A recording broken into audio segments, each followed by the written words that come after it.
matatandaan nyo, di ba, in-interview ng mga banatae, ito pong si Isko Moreno. Ngayon mga kababayan, syempre hindi po pumabor sa kanila yung sagot po ni Isko. Kaya ang ginagawa po nila ngayon, pasimple silang babanat kay Isko, sabay bawi mga kababayan. So ngayon, sabi po dito ni Jack Aragota, eto basahin po natin ha.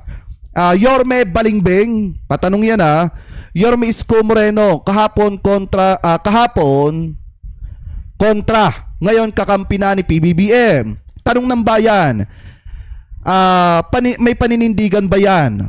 O pag-iikot lamang ng pag-iikot depende sa hangin ng politika. Hindi masama makipagtrabaho sa administrasyon. Pero sana malinaw kung saan talaga tumatayo. Hindi kami mga banateros ang nasunog daw po o napahiya sa Vox Populi, ang boses ng bayan, kung hindi daw po si Isko Moreno, si Yorme daw, dahil biglang nag-iba ang pananaw niya kay PBBM. Tumibay tuloy ang tawag ng taong bayan sa kanya na balimbing. Nag-backfire daw po kay Yorme. Pero para sa akin mga kababayan hindi naman nag-backfire kay Isko Moreno yung mga binitawan niyang salita. Kasi yun naman po talaga ay totoo na nangyayari mga kababayan, na kaysa kumontra siya sa gobyerno, kaysa makipagbardago lang siya sa gobyerno na wala naman siya mapapala, makiisa na lamang po siya sa ginagawa ng ating pamahalaan para tulungan yung mga kababayang Pilipino po natin dyan po sa lungsod ng Maynila. Kasi wala po talagang mapapala kung makikipag-away ka na makikipag-away. Di po ba? At saka kung makikita ninyo mga kababayan, yung mga sinasabi ng mga DD-shit, na nung nakipag-away daw ang mga Duterte, dito daw po kay PBBM, ay wala daw po nakukuha ang budget ng City of Davao. Isang malaking kalokohan po yun. Dahil kung matatandaan nyo mga kababayan, di ba, nagkaroon ng sakuna sa Davao at maliwanag na tumulong ang ating mahal na presidente doon. Ibig sabihin, hindi niya pinababayaan yung mga lungsod na nasasakupan mga kababayan ng mga taong gusto siyang pabagsakin. Kasi hindi naman po yung mga kaaway ni PBBM or hindi yung mga taong galit kay PBBM yung yung tinitingnan niya. Ang tinitingnan niya doon, yung mga constituent ng tao na yon. Di po ba? Anyway, tuloy pa natin. Sabi pa dito, pero nauunawaan ko si Yorme para sa mga Manileño, kaya niya ito ginagawa. Mahirap din siguro para sa kanya ang sitwasyon niya kapag kinalaban din niya ang administrasyon at baka matulad siya sa Davao City na zero budget from national, pero ang maganda lang sa City Government of Davao matibay ang kanilang paninindigan at kaya nilang makasurvive kahit walang suporta ng national government. Hindi kayang gawin ito ng City of Manila, yon lalo pat napakalaki ng utang ng lungsod nila. Kaya nauunawaan ko sa part na yun daw mga kababayan, etong si Isko Moreno. Sabi pa dito, salamat po SMNA News. Nalaman ng mga manonood na hindi talaga tayo bias, walang dagdag at walang bawas, purong katotohanan lang. Ito para sa akin mga kababayan ang SMNA talagang bias yan. Yung mga nag-i-interview dyan, talagang bias yan. Nagkataon lang talaga na napahiya po sila nung in-interview nila etong si Isko Moreno kasi hindi pumabor sa kanila yung sinasabi mga kababayan ni Isko Moreno. Di po ba? Unlike ikukumpara nila doon sa interview nila mga kababayan kay Toby Tiangco, halata naman yung mga interview po nila kay Toby Tiangco, talagang literal na DDS po talaga doon si Toby Tiangco kahit itanggi niya. Di po ba? Nagkataon lang talaga na napahiya po sila ng matindi kay Isko Moreno, kay Yorme. Dahil yung naging sagot ni Yorme, totoo po talaga yon at walang halong kaplastikan mga kababayan. Sabi ko nga po sa inyo, tayo ay kritiko ni Isko Moreno mga kababayan nung panahon ng mga nagdaang eleksyon. Pero sa ginagawa ni Isko Moreno na pakikipagtulungan sa ating pamahalaan para matulungan yung mga kababayan natin sa lungsod ng Maynila, doon sa pagkakataong yon mga kababayan, bumibilib ako. At hindi naman po tama mga kababayan na porket napahiya yung mga reporter na nag-interview kay Isko Moreno doon sa Vox Populi, babaligtarin na po nila yung kwento. Ano po, ang totoo po talaga dyan, ginigit nitong mga ito na sila ay patas. Nagkataon lang talaga mga kababayan na kaya ganyan ang sinasabi nila, napahiya po talaga sila ng matindi sa naging sagot ni Isko Moreno. Kaya nga po kung titingnan nyo, todo paliwanag si Banat Bayo. Pakinggan nyo mabuti mga kababayan. Issue patungkol dito kay Isko, na kesyo daw, napahiya daw ang Banateros at ang kesyo nila dahil hindi namin ine-expect yung sinabi ni Yorme na purihin si Marcos. Alam nyo, kayo talagang mga makikitid na utak na mga vlogger ni Bangag. Hindi nyo naiintindihan eh. Iba yung vlog ng bawat isa sa amin, Banateros, sa YouTube at iba rin yung SMNI. Ang SMNI po ay isang media entity. Media na fake news, allegedly. Di ba mga kababayan? Kayo ba, naniniwala ba kayo na hindi bias daw ang SMNI? Para sa akin, bias po talaga yan. Bakit? Ano po ba sinasabi ng ibang mga reporter dyan laban sa ating pamahalaan? Di ba, pinuponterya nila si PBBM. Eto na lang mga kababayan. Kung hindi sila bias, bakit sinabi ni Banat Bay kay Isko Moreno na ang pananaw nila, si PBBM yung mastermind kahit wala silang sapat na ebidensya? At ang pinagbasihan lang nila, yung salita nung 18 nagpakilalang dating miyembro ng Marines na questionable pa yung pagkakatanggal sa trabaho ng iba. Di po ba mga kababayan? Eto, kung hindi sila bias, kung hindi bias ang SMNI, o bakit niya sinabi doon na ang paniniwala nila si PBBM ang mastermind kahit wala silang ebidensya? Di ba kapag ka sinabing hindi ka bias, dapat neutral ka. Hindi mo inuupakan yung isa at hindi mo inuupakan yung kabila. Nakabase ka lang sa kung ano yung sinasabi ng issue. Di ba mga kababayan, yun ang hindi bias. Anyway, tuloy pa natin. Ang SMNI tumatayo bilang isang tagapagpahayag ng balita tungkol ho sa nangyayari sa Pilipinas. Ito pong SMNI ang tunay. Napahiya lang kayo kaya todo kayo paliwanag. Napahiya kaya todo paliwanag. Na hindi bias. Bakit ko nasabing hindi bias? Kasi kung katulad kami ng mga bayarang media, yung mga bias na media, kung katulad nila kami o katulad nila yung SMNI, hindi na sana namin inilive yung kay Isko. Bakit? Alam naman namin ang sasabihin ni Isko. Tandaan ninyo, magkakaibigan kami nila Isko. Alam namin kung saan siya papanig. And yet, ginawa naming live ito. Unedited. Inilabas lahat. Hindi siya finilter. Inilabas namin lahat. Sa katunayan, this is not the first time na nag-interview kami ng nasa kabilang bakod. Si Tiangco, nasa kabilang bakod din yan. Pinsan niya ni Marcos, and yet in-interview namin. Tinanong namin, alam namin na hindi niya babanatan si Marcos dahil pinsan niya yun. Which is, ganun nga ang nangyari sa interview. Binanatan man niya si Romualdez, hindi niya binanatan direkta si Marcos. Pero napakalaki ng pagkakaiba ni Isko Moreno at saka ni Toby Tiangco. Si Toby Tiangco talagang literal na didisit yun mga kababayan. Si Isko Moreno may sadyang brand name siya mga kababayan at saka yung mga sumusuporta sa kanya. Yung mga Iskonian. Di po ba? Kaya nga po hindi natin pwedeng ikumpara yung dalawa. So ngayon, yung kay Toby Tiangco, inaasahan nyo na kung ano yung mga sasabihin ni Toby Tiangco laban kina Martin Romualdez, laban sa gobyerno ni PBBM. Alam nyo na, napapabor sa inyo. Pero yung kay Isko Moreno, akala nyo nung una papabor sa inyo yung sasabihin, pero in yet, talagang nag-backfire sa inyo, kaya kayo ngayon todo paliwanag. Kasi napahiya kayo sa publiko. Sa madalit salita, sunog kayo kay Isko Moreno doon sa interview nyo. Alam namin yun kasi narinig na namin yung balita na yun sa mga iba niyang interview. Pero bakit namin siya in-interview? Again, dahil ang SMNI hindi po bias. Ang SMNI ay yan ang totoong may tagline na walang kinikilingan, walang pinoprotektahan.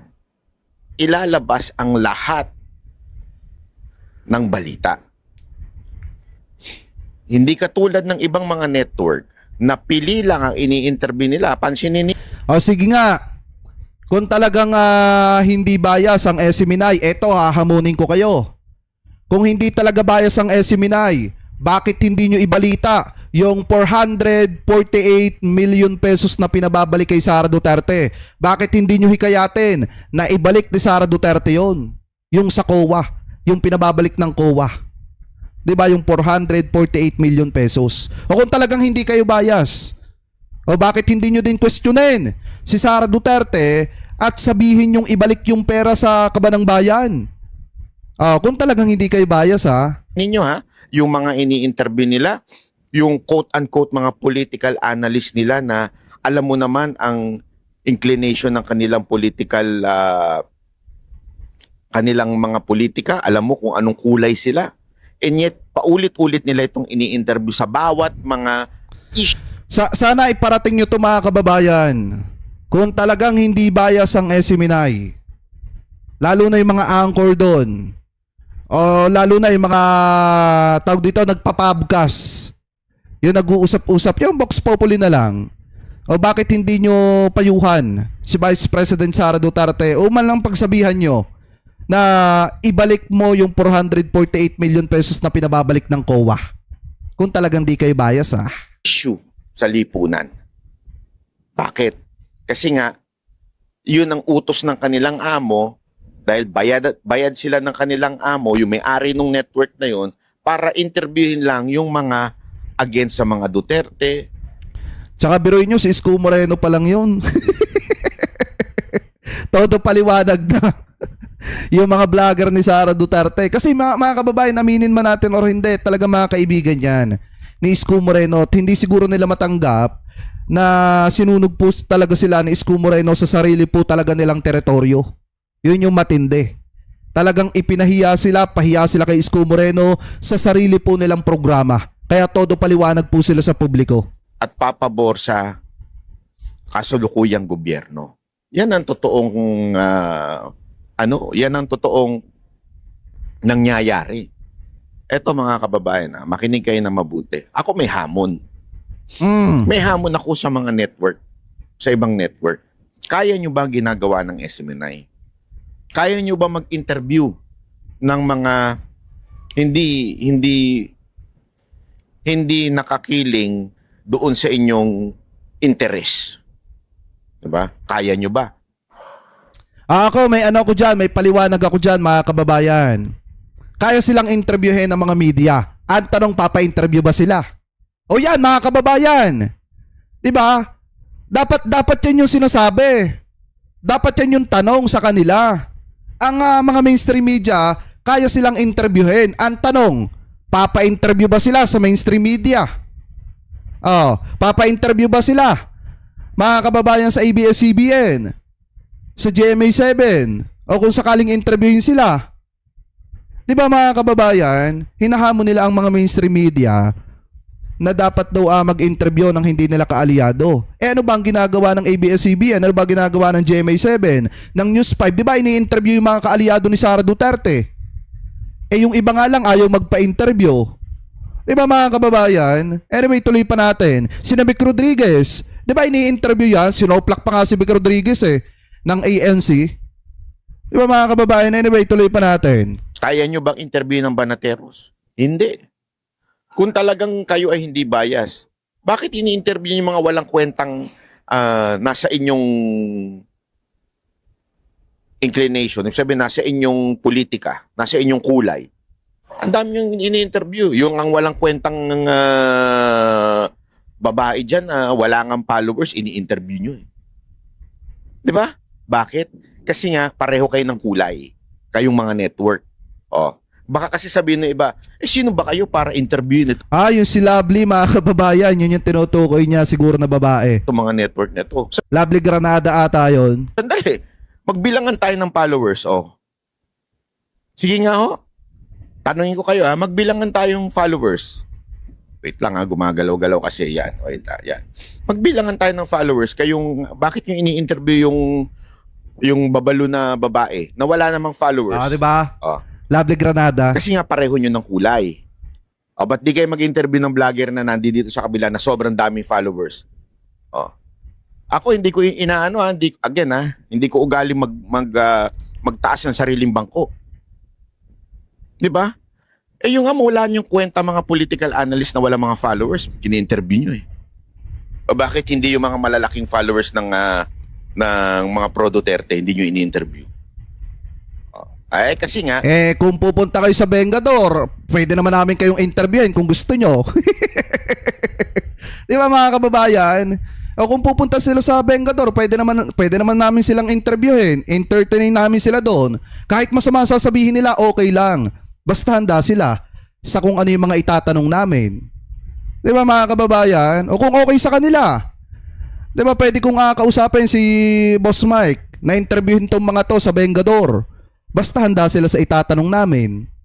At handa dapat sila sa mga sasabihin namin. Kung okay lang sa kanila, wala namang problema. Bias kayo. Kasi nga, bayaran kayo. Kasi sumusunod lang kayo sa utos ng mga oligarch ninyong may mga may-ari ng network.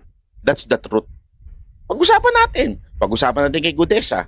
Pag-usapan natin yung 18 Marines. Pag-usapan natin yung mga issue na gusto nyo pag-usapan. O kahit pag-usapan natin yung issue. O tama tong comment ni Togolem. O ba't di mo debatihin sila Granada? Kaya nga di ba? Pwede naman mga kababayan sa Bengador. O halimbawa, imbitahan si Banat Bay, imbitahan si Attorney Jess. At saka itong sila Granada, pagharap-harapin sila doon. Ewan ko lang kung hindi mga mote to. Issue nyo kay Madriaga. No, di ba? Kasi nga, hindi nyo kayang marinig ang katotohanan. Bulag kayong mga network kayo. Kayong mga bayarang media, bulag kayo. Ang SMNI, kayang harapin kahit sino. Kahit sinong interview. Sa katunayan, ngayon, ino-open ko. Sinong gustong magpa-interview sa Vox Populi na mga opposition or, sorry, not opposition, kami pala ang opposition, na nasa nang angkin ng titulo. Nang angkin ng titulo, mga kababayan. Ito simulat sa poll. Alam naman natin lahat, lalo na yung mga matatanda dito, alam nyo naman kung sino yung original. At talaga masasabi po natin na talagang literal na oposisyon. Alam nyo kasi, pag sinabi kasing oposisyon, hindi lang basta kontra ka sa gobyerno. Dapat maingay ka rin doon sa mga mahalagang usapin. Etong mga to, paano nila masasabing oposisyon sila? Tahimik nga sila sa issue ng West Philippines di ba pag sinabing oposisyon, lalo na sa issue ng teritoryo, dapat maingay kayo. Ang problema, tahimik kayo. Kapag ka West Philippines na ang pinag-uusapan at saka yung China. Mga kababayan, yung ginagawang pangingialam ng China dito sa ating bansa, tahimik po yung mga yan. Hindi kayo matatawag na oposisyon, nang aangkin lang kayo ng titulo ng iba. Distrasyon. Open ang Vox Populi. Kung may bayag kayo.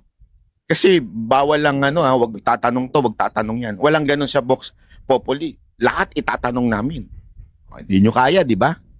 Open kami. Sinong vlogger dyan sa kabilang kampo na gusto nyong, yung may kwenta naman wag naman yung mga walang kwenta, wag naman yung mga squammy, ang dami squammy ng mga vlogger ng Bangag wag naman yung mga ganun. Yabang, no? Yung vlogger na meron naman kahit papaano followers at meron namang say, yung may utak, kahit papaano, hindi lang alam mo kasi ako naniniwala ako, na meron naman yung may utak din, nagkataon lang iba yung kanilang opinion. Medyo tanga lang, pero iba yung kanilang opinion. Pero kahit papaano may utak.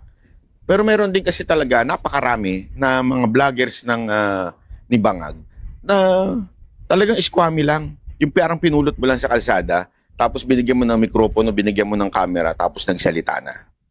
Walang ganun maraming ganun sa inyo. Wag naman yung ganun ang ating interviewin. Pero open kami. Kahit gusto nyo, si De Lima, si Trillanes, sino pa ang pa-interview nyo sa amin.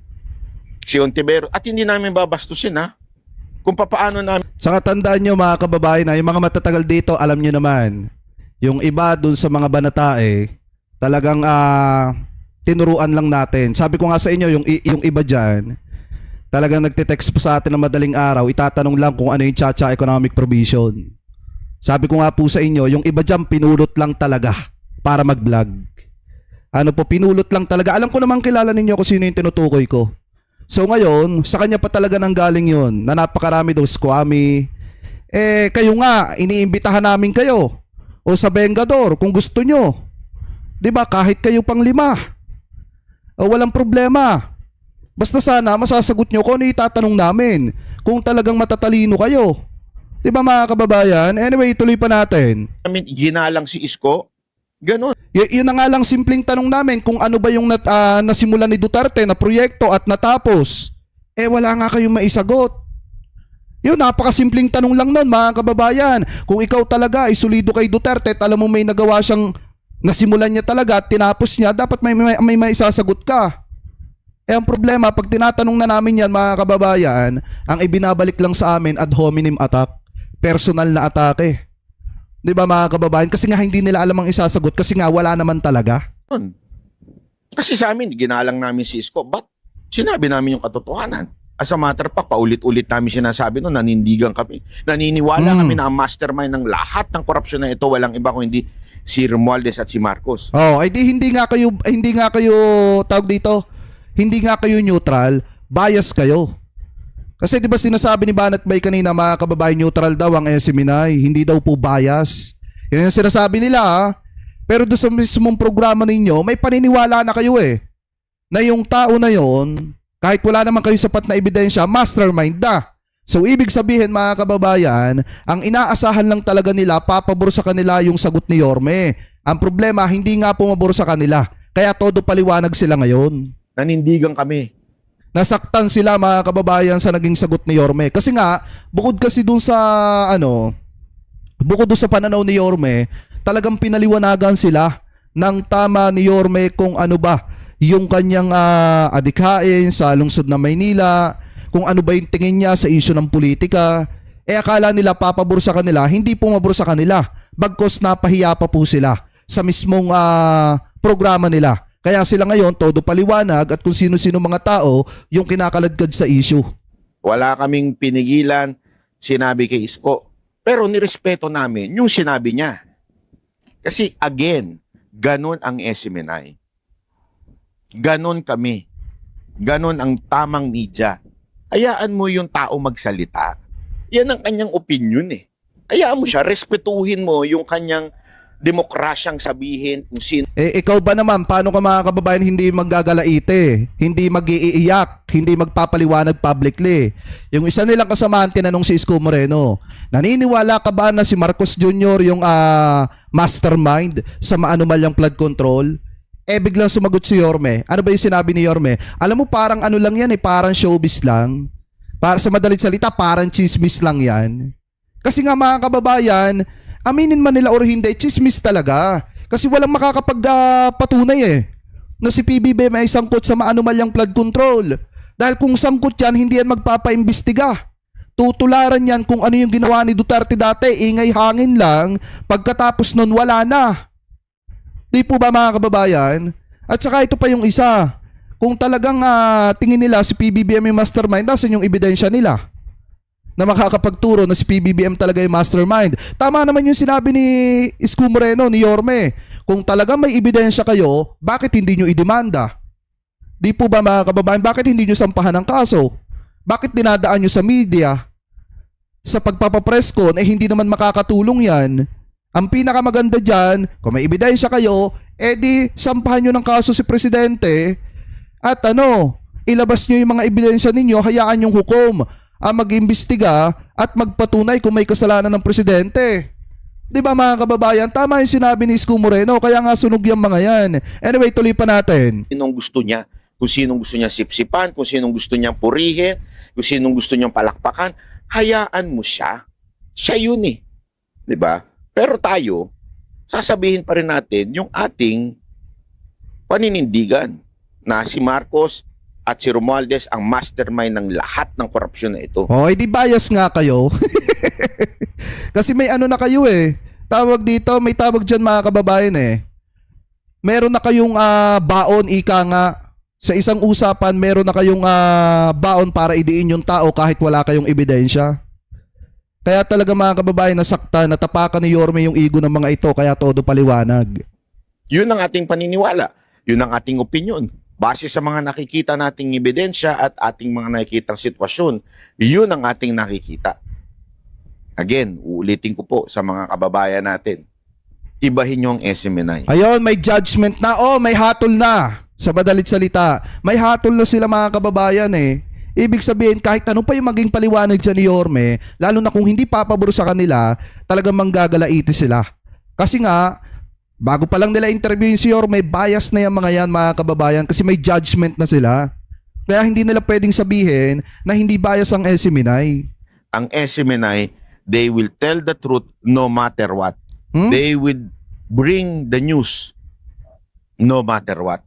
Whether sa panig ng administrasyon o panig ng mga Duterte o kahit sino man, Pinklawan, kasi news entity sila, media sila. Dapat ganun ang tamang media. Ilabas ang tunay na balita. Ngayon, taong bayan ang bahalang way kung sino ba ang tama, sino ba ang mali. Di ba? Mali kayo. 'Di ba? Kasi marami sa mga kababayang Pilipino natin na nagsasabi na nag-iyakin kayo. 'Di ba? Marami sa mga kababayang Pilipino natin na sinasabi na after nung interview nila kay Yorme, mga kababayan, nag-back to you. Nag-backfire sa kanila, kaya nag-iyakin sila ngayon at todo paliwanag na. Ganun dapat. Ilabas ang totoo. Pero ang mga media natin ngayon, puro mga bayaran. Puro mga prostitute. Hindi kayang mag-imbita ng tulad ng banateros. Bakit niya nga ba mga kababayan nasasabi na bayaran yung mga media? Kasi kung matatandaan nyo, di ba nag-viral yung video niya dati? Nilang dalawa ni Mocha Uson. Yung tanong nila mga kababayan, ano ba yung sabi ni Alan Peter Cayetano sa kanila? Bayad na yung tanong. Bahala na silang magtanong kung ano-ano. Okay na. Sa madalit salita, yung itatanong nila, alam na nung tatanungin nila. Kasi nga mga kababayan, bayad na. Siguro kaya niya nasasabi yan kasi trabaho niya dati yan. Kasi nga may bidyong nag-viral dati na kung saan kinakausap sila ni Alan Peter Cayetano about do sa interview na bayad na. Ano po, anyway, tuloy pa natin. Again hindi ko inaangat ang sarili kong bangko. Kasi hindi ninyo pwedeng i-justify na, hindi namin kayo ini-invite dahil wala naman kayo, hindi naman kayo. Wait, ini-invite nyo nga yung mga walang kakwenta-kwenta at walang followers na vlogger ng mga bangag eh. Ang dami nyo iniimbitahan dyan na paulit-ulit na wala namang kwenta. Wala nga followers. Pag nag-live, wala nga nanunood. Ang dami nyo dyan. Pero, banateros, tingnan nyo yung trending yan sa YouTube. Tingnan nyo yung dami nanonood yan sa Facebook. Hindi nyo iniimbitahan. Alam nyo kung bakit? Kasi ayaw ninyong marinig ang katotohanan at ayaw ninyong iparinig sa ibang tao yung panig ng mga Duterte. Dahil bayarang kayong mga media. Issue. Eto mga kababayan na may sinasabi sila doon. Pinagyayabang lagi nila yung dami ng followers nila, dami daw ng views nila. Alam naman namin mga kababayan, alam nyo di lang namin pinapansin yan, pero alam naman namin na boosting yung karamihan dyan. Di ba kayo nagtataka? Nagko-comment, nag-react? Lalo na sa post ng mga Duterte, nag-heart, pero tingnan nyo yung mga profile. Talagang ang daming mga troll mga kababayan. Kasi nga boosting yung kanilang yung kanilang mga yung mga likes sa kanilang mga video at yung kanilang mga views. Kaya nga kahit anong sabihin nila mga kababayan, lalo na pagka ang pinagbasihan diyan yung paliwanag at yung mismong kapag nagkaharap-harap yung debate, wala yang mga yan. 'Di ba? Ang gagawin lang ng mga yan, dadaanin ko sa pamura-mura, ad hominem attack, palait-lait. Kapag hindi nila alam yung isasagot. Ito na nga lang mga kababayan. Ito na lang yung pagsabihan nyo Pag tinatanong namin yung mga DD shit kung ano ang nagawa ni Duterte na infrastructure project na sa kanya nagsimula at sa kanya natapos, walang masabi. Ni isang pirasong tulay nga, walang masabi mga kababayan. Diba? Kasi wala naman talaga. Para sa akin, hanggat wala silang masabi na nasimula ni Duterte tinapos niya sa panahon niya mga kababayan, ang sagot natin palagi dyan, wala naman talaga. Ano po mga kababayan? So ngayon, nung hindi po pumabor sa kanila yung sinasabi mga kababayan ni Isko Moreno, yung mga kasamahan po nilang vlogger siniraan po si Isko Moreno at pinalabas mga kababayan na yung bigas na pinamigay ni Presidente ng gobyerno ni PBBM at saka ni Isko Moreno sa mga kababayang Pilipino po natin, yung ipinamigay ni Yorme, nakasama niya si PBBM, yun daw po yung bigas na ibinigay sa Maynila ni Congressman pangalan nun mga kababayang Libiste, na kung saan nirepack lang daw mga kababayan at pinagsama-sama. So ngayon, basahin po natin, pakinggan po natin etong rebat mga kababayan o sagot ni Isko Moreno patungkol po dun sa mga kasinungalingan at fake news na pinapakalat ng mga DD-shit. Kasi nga sabi dito, Yorme sinagot ang banat ng sinungaling at fake news na DDS vlogger na sinabing nirepack lang daw ang bigas na galing kay Libiste mga kababayan at saka daw po ipinamigay sa mga kababayang Pilipino po natin dyan sa Maynila. So ito, pakinggan po natin. Para sa Maynila na binigay ng Office of the President Ferdinand Bongbong Marcos. Ah! This is 80,000 individuals will benefit from this in the next 6 months. Kaya, meron yata napabalita, yung binigay ni Leandro, Libiste, na 25 kilos. Ni-repack daw natin na 10 kilo. Ano ba yung tinutukoy dyan ni Yorme, mga kababayan, na galing po sa ating pamahalaan, sa ating presidente? Eto yan, oh. Wait lang, basahin ko muna sa inyo. Sabi dito, 1 mission pero libo-libong pamilya daw po ang natulungan, ang naging benepisyaryo. Libo-libong benepisyaryo, aabot sa 80,000 pamilya ang nakatanggap daw po o makakatanggap ng tulong sa loob ng isang taon. Biyayang bigas laban po sa gutom ng bawat pamilya. Ito yan, oh. Nakasama ni PBBM si Yorme na namimigay ng bigas sa mga kababayang Pilipino po natin dyan sa Maynila.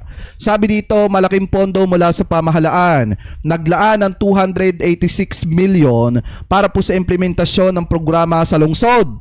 Tuloy pa natin. Yan, oh. Ito yan, mga kababayan. Ngayon, ang ginawa ng mga DD-Shet, ipinakalat nila na yung bigas na ibinigay ni Leandro Libiste galing daw po sa sariling bulsa kuno ni Leandro Libiste ay nirepack daw po at ito yung pinamigay ni PBBM at saka daw po ni Yorme. So sabi pa dito, basahin pa natin suporta sa mga manggagawa. Ayan, oh. Let's work together. Please submit your snapshot to hello to reality. And then mga kababayan, kung mapapansin nyo, sabi pa nga dito, biyayang bigas laban po sa gutom ng bawat pamilya. Tuloy pa natin. Kasi baka sabihin ng iba fake news. Ayan, oh. Eto yan, mga kababayan, oh. Sabi dito, mas mabilis na serbisyo sa mamamayan. Iniiwasan ang mga mabagal na proseso sa pamamagitan ng direktang tulong sa mga lungsod. Ayan, oh. Eto yung tinutukoy po nila ng mga DD-Shet, mga kababayan, na nirepack lang daw yung bigas ni Leandro Libiste at ipinamigay ni PBBM at saka ni Yorme dyan po sa lungsod ng Maynila. Kaya po sila si Doplak ni Yorme, mga kababayan. Ayan, oh, kasama ni PBBM si Yorme. Kasi kung akong tatanungin, mga kababayan, tama naman yung sinabi ni Yorme. Kaysa tumutol ka sa ating pamahalaan, sa ating gobyerno, makiisa ka na lang. Kasi sa totoo lang, mga kababayan, si Yorme kasi ang inuuna niya yung kapakanan na mga kababayan po natin dyan sa lungsod ng Maynila. So tama lang yung ginagawa niya na nakikiisa siya sa ating pamahalaan para matulungan yung mga kababayang Pilipino natin dyan. So ngayon, sabi pa dito, pakikipagtulungan sa LGUs, nakipagtulungan ang national government sa lokal na pamahalaan ng Maynila para po sa mas mabilis na distribusyon ng bigas sa mga kababayang Pilipino po natin dyan. Sabi pa dito, pagkontrol sa epekto ng presyo. Bagamat hindi kontrolado ang oil prices, tinututukan ng pamahalaan ang pagpigil sa pagtaas ng presyo ng pagkain at pamimigay syempre ng pagkain sa mga kababayang Pilipino po natin. Agarang tulong sa gitna ng krisis. Isinagawa ang programa habang may pandaigdigang tensyon na nagpapataas ng presyo ng pagkain at langis, mga kababayan. Layuning wakasan ang kagutuman, ipinahayag ang hangaring mawala ang gutom sa bansa bago matapos ang kanyang termino. Agaran tulong sa gitna po ng crisis. At kung mapapansin nyo, ang ginawa po ng ating mahal na presidente, nakipagtulungan sa mga LGU para na sa ganun matulungan yung mga kababayang Pilipino po natin. At ito yung ginagawa nila at sinasamantala ng mga DD-Shet para mag-imbento ng kwento na nirepack lang daw yung bigas na ibinigay ni Leandro Libiste sa lungsod po ng Maynila. So ngayon, balik tayo dito, mga kababayan, kay Yorme. Wait lang. Yan. Pakinggan nyo yung sagot ni Yorme, kasi fake news po talaga yon, literal. Kaya, meron yata napabalita. Yan. Yung binigay ni Leandro, Libiste, na 25 kilos. Ni-repack daw natin ng 10 kilo. Tulungi sa mga loko talaga yun. Walang magawa sa buhay. Napaka-toxic nito mga to. Tama! Di po totoo yun. Kasi, una-una, hindi magkakasa yung sa 80,000. But I'm grateful to Mr. Pero nyo, 80,000. 80,000, mga kababayan nyo, na kinabang na mga kababayang Pilipino po natin dyan sa lungsod ng Maynila. dahil po doon sa ginawang hakbang ng ating pamahalaan. Leandro Livingston para maisip niya Maynila. At tamo si J.O. de la Puente, ang ngiti, hanggang tenga. Nakinabang. BHW, BNW, BNS. Diba? I mean, you have to give it to the guy. But that is party prep from what the President gave us, and I'm grateful to it. Anything na kapakinabangan nyo, hindi ako magdadala. Kahit sinong tao, kahit sinong taong darating dito. Tama. Sa kapakinabangan ng Tagalungsod. Mauna muna kayo bago ang politika ko. Yung politika ko, sa 28 pa yun eh.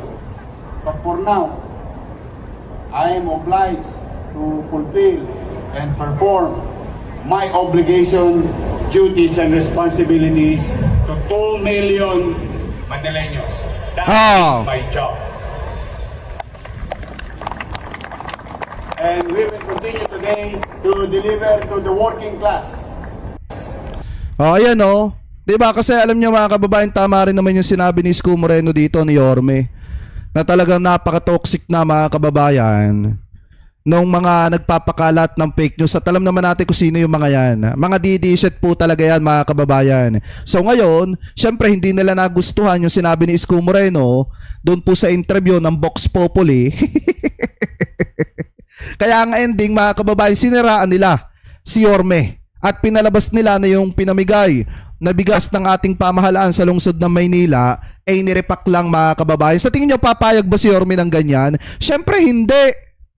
Kaya nga ngayon pa lang sinoplak na kayo. Kasi literal po talaga na fake news yung ipinakalat nila para siraan mga kababayan ng ating gobyerno at para siraan ang mayor ng lungsod ng Maynila. So yan po talaga yung mga gawain mga kababayan na masasabi ko ngayon pa lang hindi po talaga katanggap-tanggap. Kasi alam nyo, ang problema kasi dito sa mga DD-shit vlogger, mag-i-interview kayo pero pag hindi pabor sa inyo ang sagot, todo iyakan kayo, todo paliwanag kayo, todo yung paninira ninyo dun sa tao na in-interview ninyo. So sino pa nga naman na maglalakas ng loob na magpa-interview sa inyo kung sisiraan nyo lang din? Di po ba mga kababayan? So kayo, kung kayo po ang tatanungin, ano po masasabi ninyo? Hingil po mga kababayan dito po sa mga binitawang salita nito pong mga iyakin ng mga vlogger na ito na sumusuporta mga kababayan kay Sara Duterte dahil napahiya sa mga sinabi po ni Yorme mga kababayan. So comment below na lamang po kung ano po masasabi nyo. Hingil po dyan.